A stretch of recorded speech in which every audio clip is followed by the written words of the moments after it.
everyone, and welcome back to my channel. My name is Anna and I'm a psychologist specialized in emotional binge eating, and today I want to talk about restrictions that more often than not we don't think are restrictions, because technically we are allowing ourselves certain foods, but there is a component of restrictions in every single one of these examples that I will give to you. So people more often think about physical restrictions, like I'm not allowed to have this.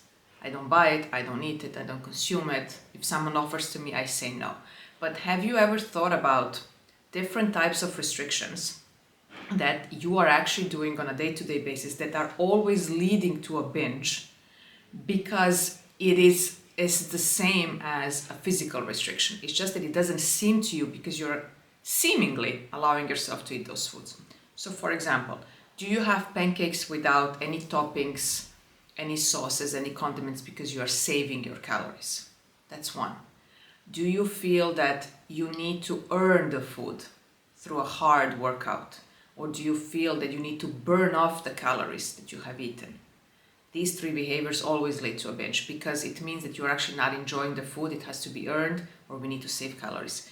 Do you skip meals, hiding behind intermittent fasting so you can save your calories, like banking your calories for the evening if you're going out with your friends?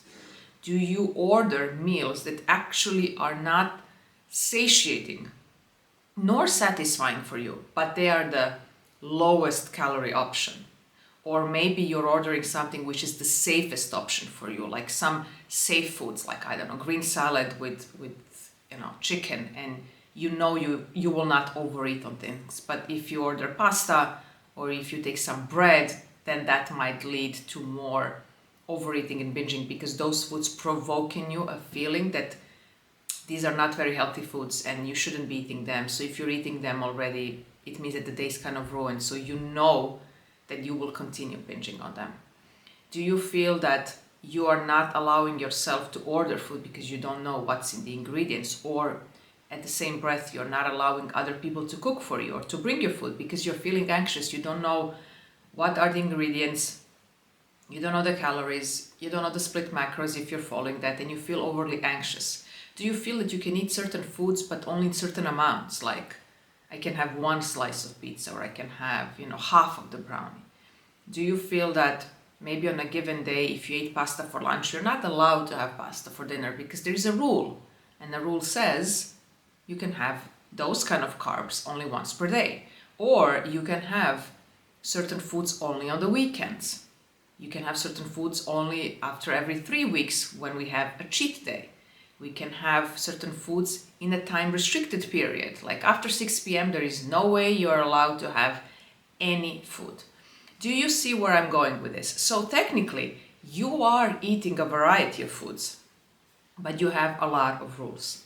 This is what we call mental restrictions, and they are exactly just like physical restrictions when it comes to the response that our body has to a physical restriction. And we know by now that the foods you restrict are the foods you binge on. So if you're having a slice of pizza, but you actually want 2 or 3, believe me, you will have those 2 or 3 at some point. You will try during the evening to nibble on other types of foods, like you will take a little bit of crackers and maybe some olives and maybe a fruit, but your mind is constantly thinking about, I wanted more slices of pizza. And technically you could, if you're paying attention to your calories, you could eat way more calories in those nibbling and finding substitutes than if you would have just eaten the 2 slices of pizza.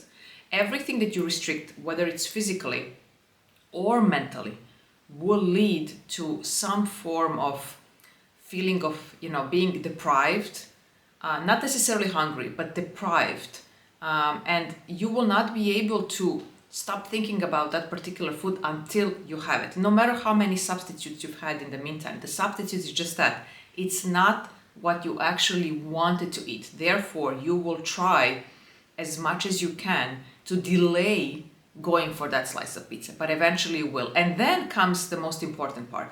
Let's say you have those 2 extra slices, and then you will understand that you've had the first slice, then bunch of food in the between, and then you've had 2, and then you will realize this is way too much food. And that will lead to a binge, because you will see that this day is ruined. This day didn't go according to plan. This day is not in the caloric, needs that you have prescribed or someone has prescribed for you. And you will call this a cheat day, where if you have just taken 2 slices of pizza, enjoyed them, and be fine with them, you would be okay.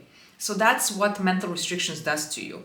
It puts you in a position where you think you are eating a variety of foods, you're not depriving yourself, you say you want to be healthy, but everything behind your action says that you are restricting, or you're fearing food, or you're not giving yourself the full permission to eat a variety of foods. And when you don't give yourself the full permission to eat a variety of foods, you inevitably binge. It doesn't matter if you're restricting physically or mentally.